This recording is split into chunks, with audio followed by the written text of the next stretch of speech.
Persuasion de Jane Austen, chapitre 22. Une fois rentrée chez elle, Anna se mit à penser à tout cela. Elle était soulagée de pouvoir juger M. Elliot librement et de ne plus devoir aucune amitié. Cependant, elle sentait combien son père serait froissé. Elle se préoccupait du chagrin et du désappointement de Lady Russell, mais il fallait tout lui dire et attendre tranquillement la suite des événements.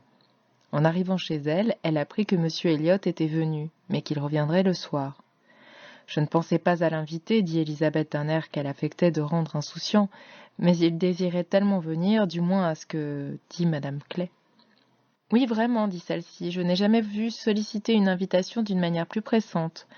J'étais réellement en peine pour lui, car votre sœur impitoyable semble décidée à être cruelle. »« Oh, s'écria Elisabeth, je suis trop accoutumée à ces choses pour en être touchée, mais quand j'ai vu combien il regrettait de ne pas rencontrer mon père, j'ai cédé. Ils paraissent tous deux tellement à leur avantage quand ils sont ensemble. Leurs façons sont si parfaites, et M. Elliot est si respectueux. »« Cela est charmant, dit Madame Clay, n'osant cependant regarder Anna. Ils sont comme père et fils. Chère Miss Elliot, ne puis-je pas le dire ?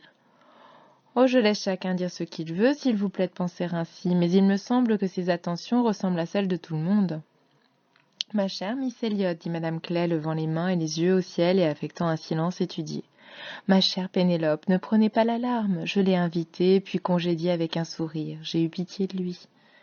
Anna admira la dissimulation de Madame Clay qui paraissait attendre avec un tel plaisir celui qui venait de contrecarrer ses plans. Il était impossible qu'elle ne détestât pas M. Elliot, et cependant il lui fallait prendre un air calme, obligeant, et se montrer satisfaite d'être une simple amie pour Sir Walter, tandis qu'elle aurait bien voulu être autre chose. Anna éprouva en voyant M. Elliot un pénible embarras. Maintenant qu'elle voyait clairement sa fausseté, sa déférence et ses attentions pour Sir Walter étaient odieuses. Et songeant à sa conduite avec M. Smith, elle pouvait à peine supporter ses sourires, son air affable et l'expression de ses sentiments artificiels. Elle ne voulait ni explication, ni rupture, mais être aussi froide que la parenté le permettait. Elle fut bien aise d'apprendre qu'il quittait Bath pour 2 jours. Le lendemain, elle annonça son intention d'aller passer la matinée chez Lady Russell. « Très bien, dit Elisabeth. Faites-lui mes compliments. C'est tout ce que j'ai à lui dire. Rendez-lui aussi cet ennuyeux livre qu'elle a voulu me prêter. Je ne puis pourtant pas m'ennuyer à lire tous les poèmes ou toutes les statistiques qui paraissent. Lady Russell est insupportable avec ses nouvelles publications. Je l'ai trouvée horriblement mise hier soir, mais il n'est pas nécessaire que vous le lui disiez. Je croyais qu'elle avait un peu de goût et j'ai eu honte d'elle. Un air officiel et apprêté, et elle se tient si raide. Faites-lui mes meilleurs compliments, cela va sans dire. » « Et les miens aussi, ajouta Sir Walter, et vous pourrez dire que j'ai l'intention d'aller bientôt la voir. Soyez poli. Mais je ne me contenterai de laisser ma carte, il ne faut pas faire de visite le matin à vieille femme, si seulement elle mettait du rouge. Elle ne craindrait pas qu'on la voie. La dernière fois que j'y suis allée, les jalousies ont été baissées immédiatement. » Tandis qu'il parlait, on frappa, et M. et Mme Charles Musgrove furent introduits. La surprise fut grande, mais Anna seule fut contente, les autres étaient indifférents. Cependant, aussitôt qu'on sut qu'ils n'avaient pas l'intention de s'installer à la maison, Sir Walter et Elisabeth devinrent plus aimables et firent les honneurs de la maison. Elisabeth conduisit Marie dans un autre salon pour lui en faire admirer les magnificences. Anna, restée seule avec Charles, sut alors que Henriette et Benwick étaient du voyage. Voici comment ceci avait été décidé. Ce dernier ayant affaire à Bath, Charles s'était proposé pour venir avec lui, mais Marie ne supporta pas l'idée de rester seule et mit tout projet en suspens. Heureusement, Madame Musgrove mère se décida à venir à Bath avec Henriette pour acheter les toilettes de noces de ses 2 filles, et elle emmena Marie. Anna apprit que Charles Hayter ayant obtenu une cure provisoire, les 2 familles avaient consenti au mariage de leurs enfants. Je suis bien heureuse d'apprendre, fit Anna, que les 2 sœurs qui s'aiment tant et qui ont un égal mérite aient trouvé une situation égale. J'espère que votre père et votre mère sont tout à fait heureux. Mon père aimerait autant que ses futurs gendres fussent plus riches, mais c'est là leur seul défaut. Marier 2 filles à la fois n'est pas une opération financière très agréable. Cela diminue singulièrement les ressources de mon père. Je ne dis pas que mes 2 sœurs n'y aient pas droit. Mon père s'est toujours montré très libéral envers moi. Mais Marie n'approuve qu'à demi le mariage de Henriette. Elle ne rend pas justice à Hayter et ne pense pas assez à Winthrop. Je ne puis lui faire admettre la valeur de la propriété. C'est un mariage qui a de l'avenir. J'ai toujours aimé Charles et je ne cesserai pas de l'aimer aujourd'hui. J'espère que Louisa est tout à fait guérie. Il répondit avec hésitation. Oui, je la crois guérie, mais elle est bien changée, on ne la voit plus courir, rire et danser. Si l'on ferme une porte trop fort, elle tressaille et s'agite, et Benwick s'assoit près d'elle, lui parle bas et lui dit des vers tout le long du jour. Anna ne put s'empêcher de rire. Cela n'est pas de votre goût, mais je crois que c'est un excellent jeune homme. Certainement. Personne n'en doute. J'apprécie fort Benwick. Quand on peut le décider à parler, il cause bien. Ses lectures ne lui ont fait aucun tort, car il se bat aussi volontiers qu'il lit. Nous avons eu lundi dernier une fameuse chasse aux rats dans les granges de mon père, et il y a joué un si beau rôle que je l'en aime davantage. Ici, Charles fut obligé d'aller admirer les glaces et les porcelaines de Chine, mais Anna en avait assez entendu pour être au courant et pour se réjouir. Cependant, elle soupira, mais ce n'était pas un soupir d'envie. Elle eût bien voulu avoir la même part de bonheur que les autres sans diminuer la leur. La visite se passa gaiement. Marie était de bonne humeur et si satisfaite du voyage dans le landau à 4 chevaux de sa belle-mère qu'elle était disposée à admirer tout ce qu'on lui montrait. Son importance personnelle était rehaussée par ce bel appartement. Élisabeth sentait qu'il fallait inviter à dîner les Musgrove, mais elle ne pouvait supporter l'idée qu'ils verraient une diminution de serviteurs et de représentation, eux si inférieurs aux Elliot de Kellynch. Ce fut un combat entre les convenances et la vanité. Celle-ci eut le dessus, et Élisabeth fut satisfaite. Elle se dit « Ce sont de vieilles idées de province sur l'hospitalité.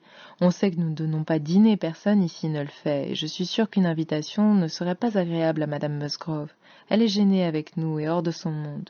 Je les inviterai pour la soirée de demain. Ce sera une nouveauté et un plaisir. Ils n'ont jamais vu 2 salons comme ceux-ci. Ils seront ravis. Ce sera une petite réunion choisie. » Marie fut parfaitement contente de cette invitation. On devait la présenter à M. Elliot et aux illustres cousines, et rien ne pouvait lui être plus agréable. Anna sortit avec Charles et sa femme. Elle avait hâte de revoir ses amis de Percross et elle reçut le meilleur accueil. Henriette, dont l'âme était épanouie par le bonheur, fut bienveillante et gracieuse. Madame Musgrove était reconnaissante des services d'Anna. Ce fut une expansion, une chaleur, une sincérité qui la ravirent d'autant plus qu'elle en était privée chez elle. Elle fut invitée, ou plutôt réclamée comme un membre de la famille, et elle reprit en retour ses habitudes serviables, écoutant l'histoire de Louisa et d'Henriette, donnant son avis sur les achats, recommandant tel magasin, s'interrompant pour aider Marie dans ses comptes, chercher ses clés ou tâcher de la convaincre qu'elle n'avait été dupe de personne, car Marie, tout en s'amusant à regarder les passants par la fenêtre, ne pouvait s'empêcher de laisser travailler son imagination. Une nombreuse compagnie arrivant dans un hôtel y apporte beaucoup de bruit et de mouvement, et Anna n'avait pas été là une demi-heure que la vaste salle était à moitié remplie de boîtes et de paquets, puis vinrent les amis de Madame Musgrove et bientôt après Harville et Wentworth. Il sembla à Anna qu'il était dans la même disposition d'esprit que le jour du concert et qu'il voulait l'éviter. Elle s'efforça d'être calme et se raisonna ainsi. Si nous nous aimons encore, nos cœurs finiront par se comprendre. La destinée ne nous a pas rapprochés pour que nous nous cherchions des querelles absurdes. « Anna !» s'écria Marie. « Voici Madame Clay debout sous la colonnade avec un monsieur près d'elle. Il semble causer intimement. Comment se nomme-t-il ? Venez, dites-le-moi. »« Mon Dieu, je me souviens, c'est monsieur Elliot. »« Non !» s'écria Anna vivement. « Ce ne peut être lui. Il a dû quitter Bath ce matin à 9 heures et il ne reviendra que demain. » Elle sentit que Wentworth la regardait, ce qui la vexa et l'embarrassa et lui fit regretter ce qu'elle avait dit. Marie, voulant qu'on supposât qu'elle connaissait son cousin, se mit à parler des ressemblances de famille, affirma que c'était M. Elliot et appela encore Anna pour regarder elle-même.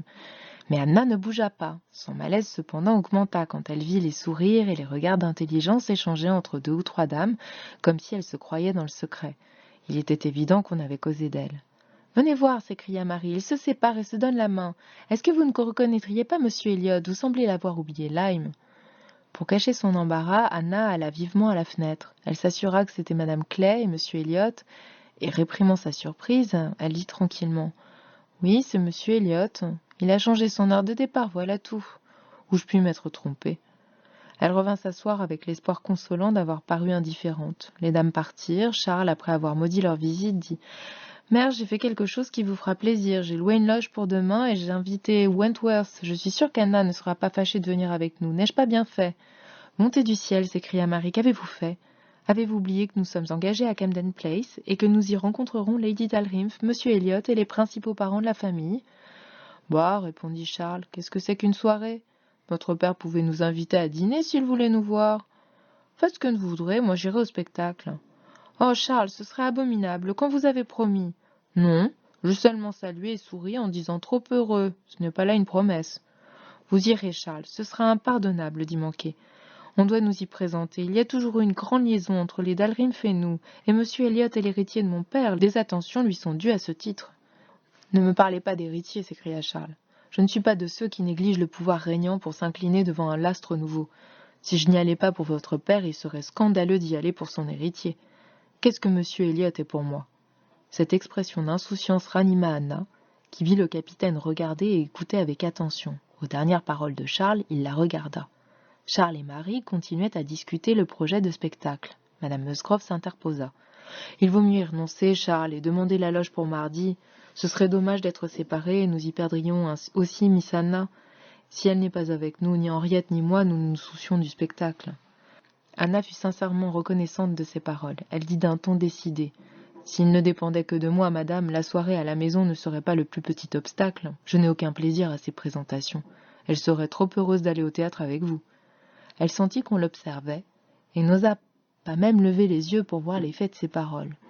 On convint du mardi. Charles se réserva seulement de taquiner sa femme en déclarant qu'il irait seul au spectacle si personne ne voulait y aller. Le capitaine Wentworth quitta sa place et vint s'arrêter comme par hasard devant Anna. « Vous n'avez pas été assez longtemps à Bath, dit-il, pour jouir des soirées qu'on y donne. Ces soirées ne me plaisent pas, je ne suis pas joueuse. Je sais que vous n'étiez pas autrefois, mais le temps opère de grands changements. » « Je n'ai pas tant changé, dit-elle. Puis elle s'arrêta, craignant quelque interprétation. Quelques instants après, il dit, comme si c'était une réflexion soudaine. « Il y a un siècle, vraiment 8 ans et demi. » Anna ne put savoir s'il en aurait dit davantage. Henriette demanda à sortir et Anna dissimula sa contrariété. Elle se dit que si Henriette l'avait su, elle en aurait eu pitié, elle qui était si sûre de l'affection de son fiancé. Sir Walter et Elizabeth vinrent interrompre leurs apprêts de départ. Leur présence apporta un froid général. Anna se sentit oppressée et vit la même impression autour d'elle. Le bien-être, la liberté, la gaieté disparurent. Un froid maintien, un silence compassé, une conversation insipide accueillirent son père et sa sœur. Quelle mortification c'était pour elle. Cependant, elle eut une satisfaction. Le capitaine Wentworth fut salué par sa sœur plus gracieusement que la première fois. Elizabeth renouvela son invitation pour tous les Musgrove, une soirée intime, dit-elle, et posant sur la table les lettres d'invitation qu'elle avait apportées, elle adressa un sourire à Wentworth en lui en présentant une. Elle avait réfléchi qu'un homme d'une telle tournure ferait bien dans son salon, et elle consentait à oublier le passé. Quand Sir Walter et Elizabeth furent partis, l'animation et la gaieté reparurent, excepté pour Anna. Elle pensait à la manière douteuse dont Wentworth avait remercié plutôt qu'accepté l'invitation, montrant plus de surprise que de plaisir. Elle savait qu'il ne pouvait regarder cette invitation comme une excuse pour le passé. Il tint la carte dans sa main après leur départ comme s'il réfléchissait à tout cela. « Pensez donc qu'Élisabeth a invité tout le monde, chuchota Marie assez haut pour être entendue. Je ne suis pas surprise que le capitaine soit ravi. Vous voyez qu'il ne peut pas se séparer de sa carte. » Anna saisit le regard de Wentworth, elle vit sa joue rougir et sa bouche exprimer le mépris. Elle se détourna pour ne pas en voir davantage. On se sépara. Anna, sollicitée de rester à dîner, refusa. Elle avait besoin de calme et de silence après les agitations de la journée. Revenue à Camden Place, elle eut à entendre tous les projets d'Elizabeth et de Madame Clay pour la soirée, tous les détails d'embellissement, l'énumération des invités, tout ce qui ferait de cette soirée la plus élégante qu'on eût jamais vue à Bath. Pendant ce temps, elle était obsédée par une pensée unique. Viendra-t-il ? Elle ne pouvait deviner s'il se croirait obligé de venir. Elle oublia un moment sa préoccupation pour dire à Madame Clay qu'elle l'avait vu causer avec M. Elliot. Elle crut voir sur sa figure une certaine confusion qui pouvait bien être causée par des reproches ou des observations de M. Elliot. Elle s'écria cependant d'un air assez naturel. « Ah, c'est vrai, ma chère. Croyez-vous, Miss Elliot, que j'ai rencontré M. Elliot dans la rue Basse ? Je n'ai jamais été plus étonnée, nous avons fait quelques pas ensemble. Quelque chose l'avait empêché de partir, je ne sais plus quoi, car j'étais pressée et je ne pouvais guère attendre. Il voulait savoir à quelle heure il pourrait être reçu demain, il ne pensait qu'à votre soirée, et moi aussi, et même depuis que je suis rentrée. Sans cela, cette rencontre ne me serait pas si entièrement sortie de la mémoire. »